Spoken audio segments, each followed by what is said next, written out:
Hi, everyone. This is Amanda Hsieh. I'm your co-host today for the ESG Decoded podcast. I'm excited to have Arquella Hargrove with me as my guest today. She is the Chief Culture Officer at Alchemy Consulting Group, partnering with business leaders to build stronger, more effective teams and companies. Arquella is one of Houston's most influential women, named by DeMars Magazine. And if you're familiar, if she sounds familiar or looks familiar, it's probably because you've seen her either on the CW 39 morning show, the Fox 26 nightcap show, or maybe at the University of Houston or University of Houston downtown, where she is an adjunct professor. Arquella, thank you so much for being my guest today. Thank you, Amanda. I'm happy to be here.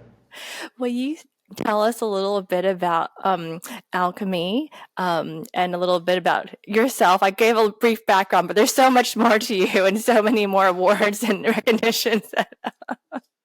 Well, thank you again, Amanda. I'm happy to be here and looking forward to the conversation. Again, my name is Arquella Hargrove, and I am, again, the Chief Culture Officer at Alchemy Consulting Group.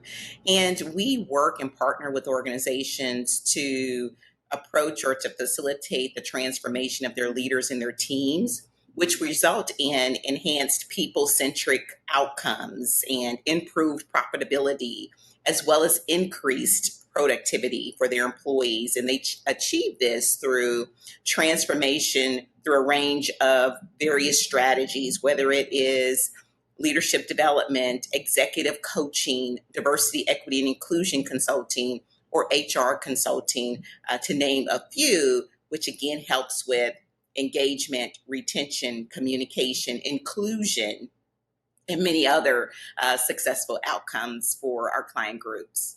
And my background is in human resources management. Been doing it for about 30 years. I tell people I started when I was 12 and have do many things as relates to HR strategy, coaching, leadership development, and facilitating those important conversations around DEI as well as other leadership topics. Aquila, I wanted to talk with you today about inclusive leadership and learn from what you're seeing out in the field as far as, um, it's always evolving. I think like ESG, I think like sustainability, it's always evolving. Love to hear from you, some of the things that you're seeing. But before we get into that, maybe we can just talk about, what is inclusive leadership a little bit. So just to make sure everyone understands that.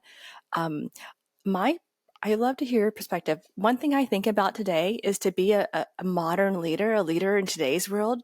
I think you have to be an inclusive leader, but I don't know. I want to hear your thoughts about all this. Yeah, definitely. So we talk about diversity initiatives, which a lot of times focuses on numbers or representation. However, we really, again, want to focus, we can't have one without the other, of course, but we want to focus on true inclusivity around leadership. And that is those embracing those different perspectives, as well as being able to be a leader that understands cultural differences and how to embrace that, as well as a leader who's curious and open to learning more and open-minded to the different viewpoints and perspectives, as well as collaborative.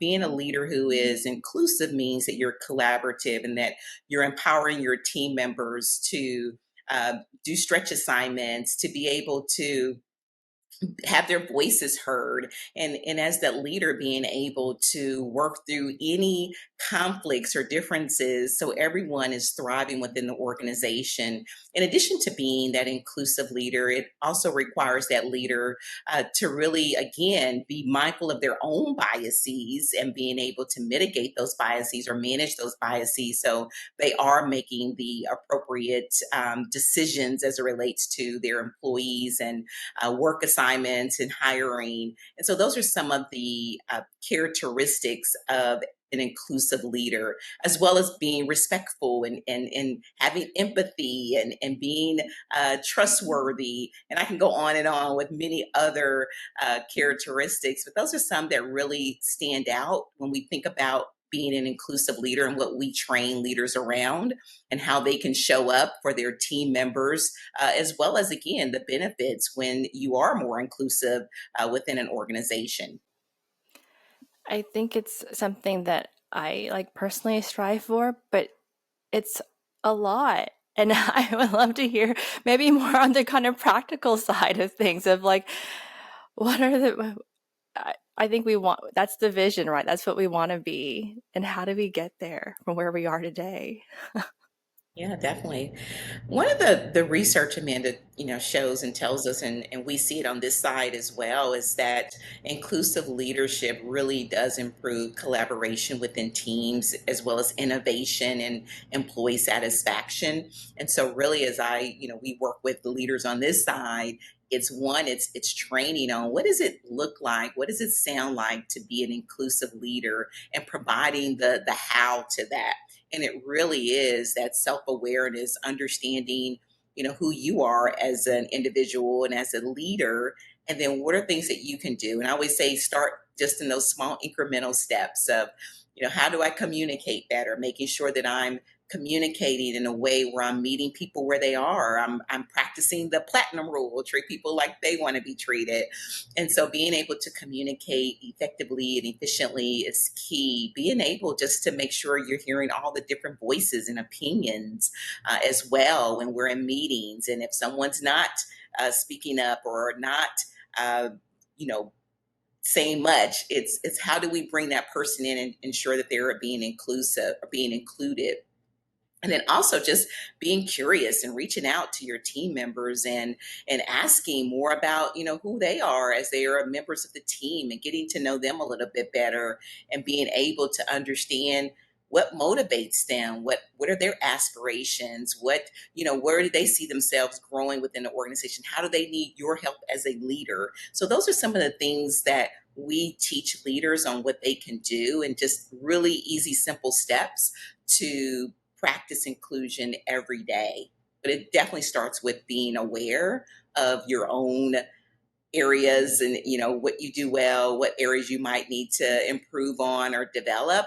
And then from there, what's the plan to implement these strategies where you can start to show up as that inclusive leader every day for your people.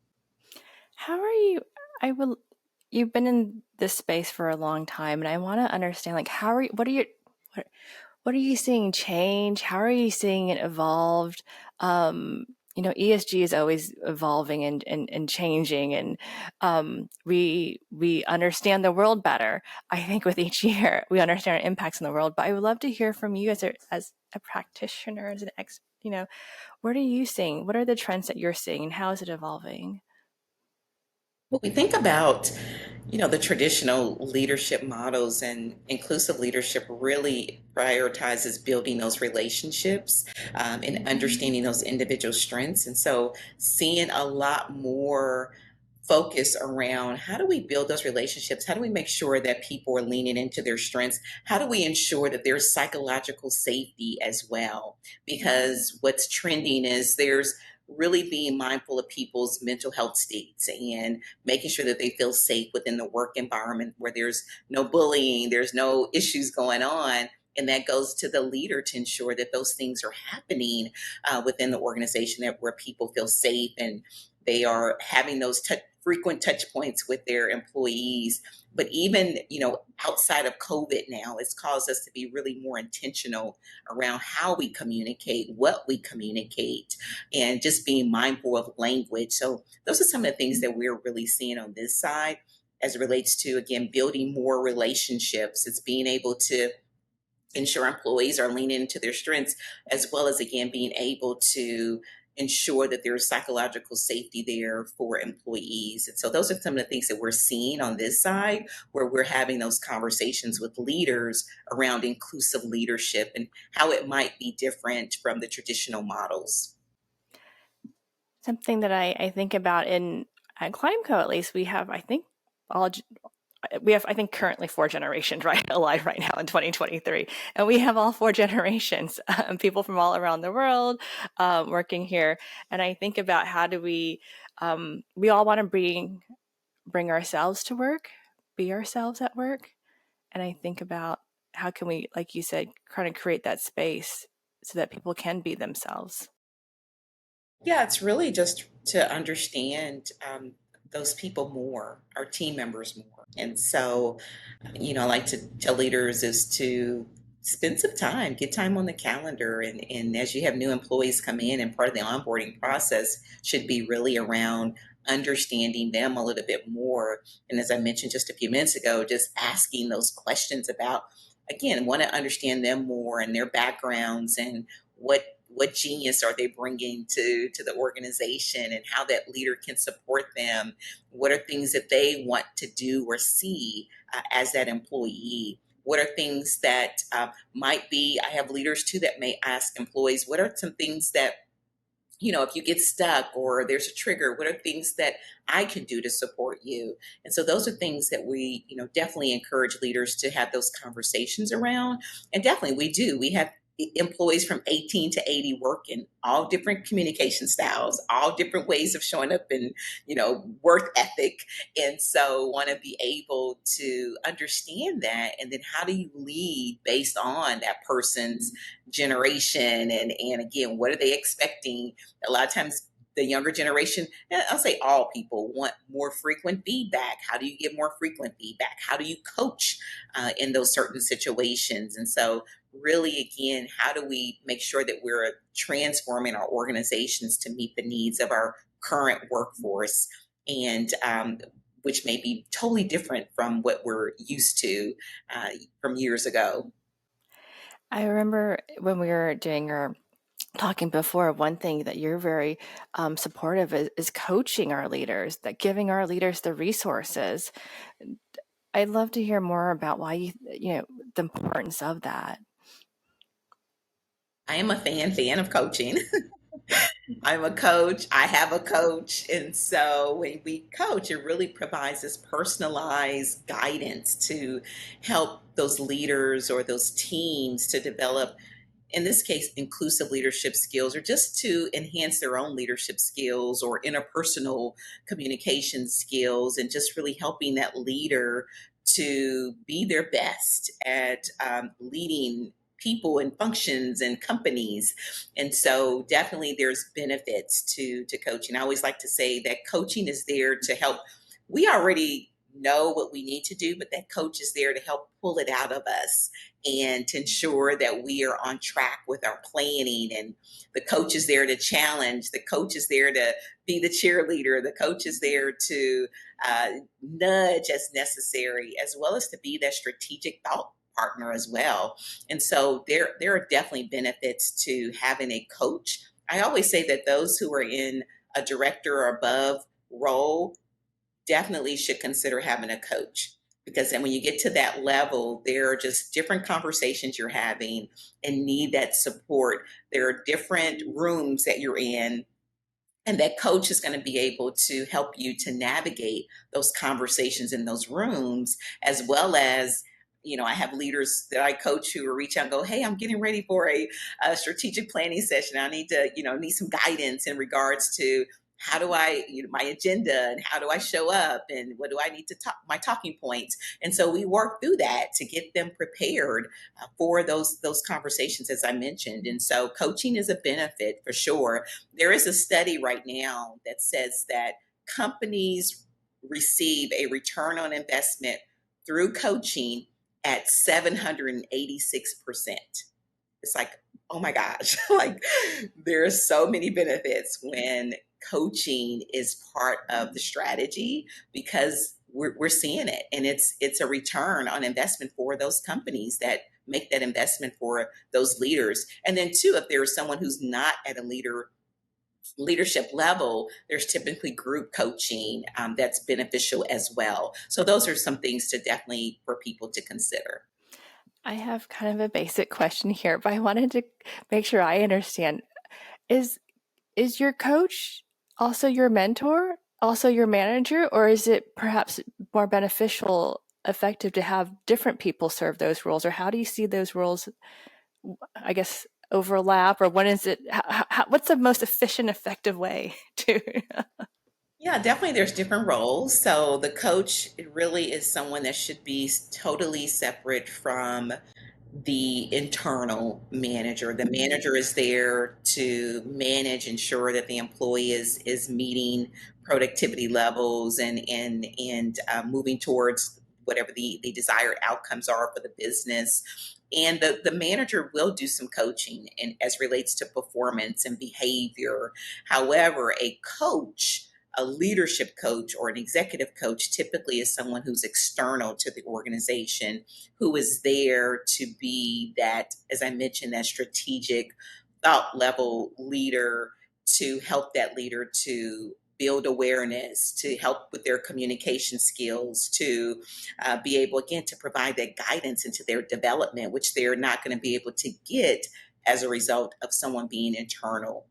Now, there are companies that do have internal coaches that work with their leaders. Again, they are typically focused on moving that leader forward in their performance and in their mindset as well. A mentor is someone who's there just as a someone as a to give guidance as far as their career goals and aspirations, and being able to answer any questions because they're possibly at that leadership level that mentee wants to be at, and so they can reach out to their mentor at any time and just seek out guidance, or be able to get introduced to people as well through the network. And so the mentoring is more of this person who is a guidance, I don't say guidance counselor, but just someone that provides guidance, and it's not compensated, whereas the coach typically is compensated for their services. And then there's a third level, it's a sponsor. And so sometimes people are leaders at more high level where they want to move into a C-suite role or more senior level role. They might have a sponsor who is someone internal to the organization, who is a much senior level, who's advocating for them to move into a much higher senior level role, and they're able to speak their names in those rooms maybe that they don't have access to. And so that may be the role of a sponsor. Thank you for clarifying that. That's really helpful to think about this kind of team that one may want to build around them. Something else that I've been noticing that's kind of changing in this DEI space is the specific calling out of belonging, the sense of feeling, this the feeling of belonging, the sense of being inclusive. Would love to hear your thoughts about that, about adding DEIB, and why, kind of the importance of specifically calling it out, and any thoughts about it. Yeah, definitely. I always, tell clients who are on the DEI journey, and some of them still refer to it as diversity and inclusion because they're not ready to add the E for equity, or they are not sure when they want to add the B for belonging. And so for me, I always advise clients, and the team advises that when you are ready at that point, you add based on the strategy and how you are going on your journey. And so if you all want to focus on diversity and inclusion, make sure you're getting that right at some point. And then you want to really focus on how do we become a more equitable organization. Then it's including the E. And then when you want to look at how do we ensure that we are providing that sense of belonging, as well as, which is hand in hand with inclusion, to our strategy. At that point, I tell leaders, you want to add that. And so for me, that sense of belonging is people show up and say, you know what, I belong on the team, I belong at the company, based on the actions that they see, how they are embraced within their teams, the core values of the organization. And then two, ultimately it goes back to the strategy. What is that DEI or DEIB strategy, where again employees can say, I'm experiencing this belonging. And so those are things that I always recommend to clients when we're working with them on their strategy is, once you're ready, definitely you want to add it, but then what are those things that are going to ensure that employees know that they can see it and feel it by being a part of this culture. We have another client that it's DEIA, accessibility. And so meaning again, they're really focused around ensuring that their employees have access, whether it's access to opportunities, access as it relates to their abilities, access to uh, hiring or promotion or training. And so that's their focus. They don't have the B, they have the A. And so again, it's based on where you are in your journey, where it makes sense to continue to add as it relates to the overall strategy and what employees are asking for and what our employees are expecting as well. That plays a part too. Arquella, what questions are company leaders asking you about this space that we haven't already discussed? What are the other kind of things that without naming any names or getting any specifics, of course, but what are the big topics that other folks are asking about that we should be aware of? I think it's just being aware that it's still important to really focus on how do we continue to ensure that our employees are thriving and feeling that they have that they feel included, they feel that sense of belonging, they feel there's equity there in spite of, again, what's going on within our society where people are attacking DEI. And a lot of times I tell people I believe that's happening because there's not a true understanding of what it is.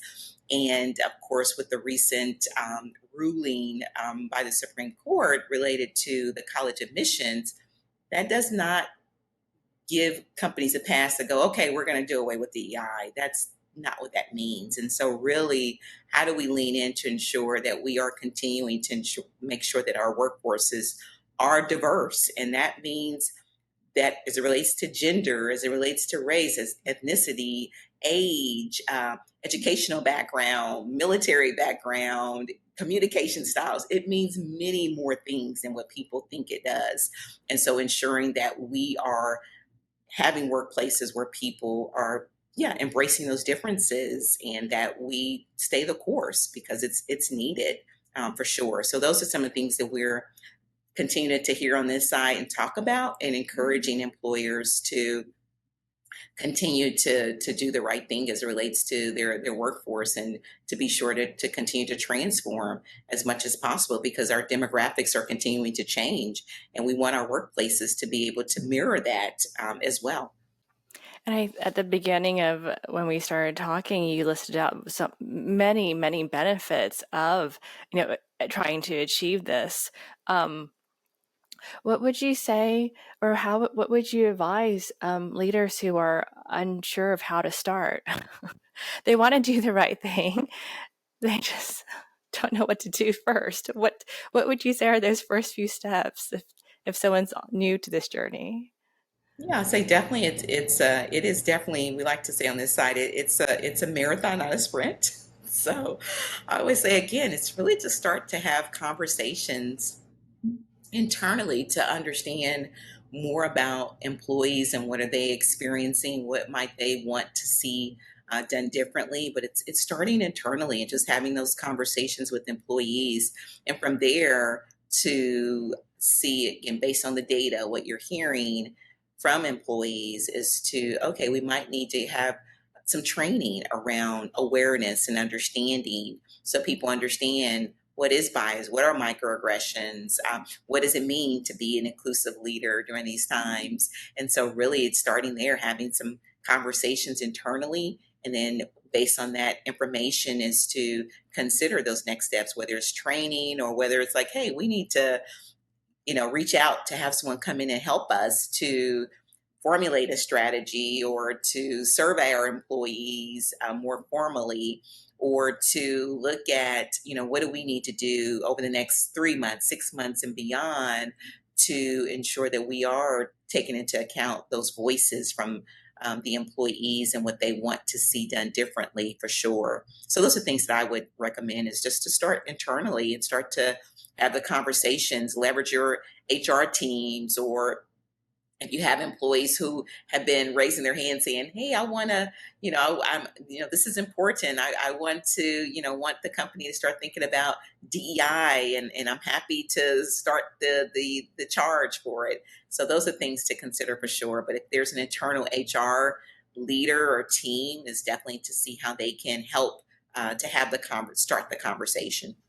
I think that's great advice. Thank you so much. And I think that's a great way to end the show too, with that piece of advice. Arquella, thank you so much for being on the podcast. For our listeners, of course, we'll link up some Arquella's the website, so you can learn more about her and their good work, and some of the articles also that she has contributed as well. Arquella, thank you so much for being on our podcast today. Thank you, Amanda. This was great. Thanks again.